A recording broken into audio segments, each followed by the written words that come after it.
തനിക്കും ടി.എൻ. പ്രതാപനും മറ്റു കോൺഗ്രസ് നേതാക്കൾക്കുമെതിരെ സ്വകാര്യ ചാനൽ വ്യാജവാർത്ത ചമച്ചു എന്ന് ആരോപിച്ച് മുൻ എം.എൽ.എ. അനിൽ അക്കര പോലീസിൽ പരാതി നൽകി.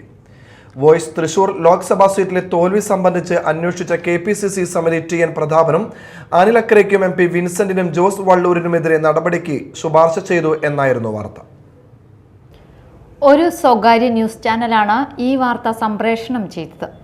എന്നാൽ ഈ വാർത്ത തെറ്റാണെന്നും നിയമ നടപടി സ്വീകരിക്കുമെന്നും അനിൽ അക്കര തൃശൂരിൽ വാർത്താലേഖകരോട് പറഞ്ഞു. വ്യാജ വാർത്ത നൽകിയതിനെതിരെ പോലീസ് കമ്മീഷണർക്ക് പരാതി നൽകിയെന്നും അനിൽ അക്കര അറിയിച്ചു. ഇന്ന് രാവിലെ മുതൽ 24 ന്യൂസ് ചാനൽ എനിക്കെതിരെയും കേരള പ്രദേശ് കോൺഗ്രസ് കമ്മിറ്റിക്കെതിരെയും വ്യാജ രേഖയും വ്യാജ വാർത്തയും ഉണ്ടാക്കി കെ.പി.സി.സിയെയും എന്നെ വ്യക്തിപരമായും സമൂഹത്തിൽ അപകീർത്തിപ്പെടുന്ന തരത്തിലുള്ള വ്യാജമായ വാർത്ത രാവിലെ മുതൽ സംപ്രേഷണം ചെയ്യുകയാണ്.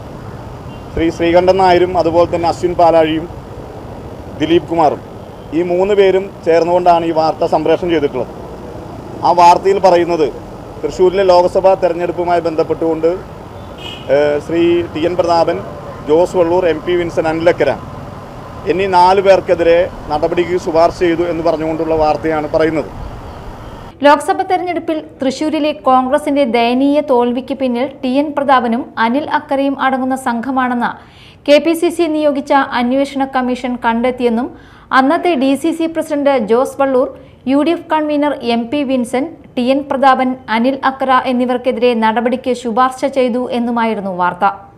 എന്നാൽ ഇത്തരം ഒരു നടപടി ഉണ്ടായിട്ടില്ലെന്നും അന്വേഷണ കമ്മീഷന്റെ അധ്യക്ഷനായിരുന്ന കെ.സി. ജോസഫുമായി താൻ നേരിട്ട് സംസാരിച്ചെന്നും അനിൽ അക്കര വാർത്താ സമ്മേളനത്തിൽ അവകാശപ്പെട്ടു.